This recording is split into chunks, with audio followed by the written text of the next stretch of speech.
आइ प्रगतिशील विचारधाराक मैथिली कवि महाप्रकाशक जन्म जयंती अछि।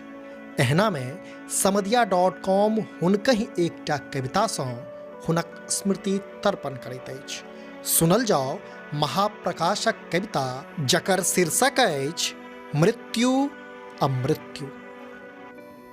घर में खिड़की, खिड़की में एक जोड़ी प्रतीक्षारत आँखि आ दूटा ठोर, ठोर में बसंती मुस्की, मुस्की में हमरा लेल प्रेम आ प्रेम में एकटा श्रद्धा, एकटा मनु, एकटा ईरा, ईरा में कामना आ कामना में हमर मृत्यु, एहि मृत्यु में शून्य, नील वर्ण शून्य, एहि शून्य में ब्रह्मांड, अब ब्रह्मांड में एकटा घर, घर में खिड़की, खिड़की में जोड़ी भर प्रतीक्षारत आँख, आ आँख में आकाश, आकाश में पसरल नक्षत्रमाला, नक्षत्रमाला में ज्योति, ज्योति में ईश्वर, ईश्वर में हमर चिड़ियाचित मृत्यु, अब मृत्यु में चिड़मुख।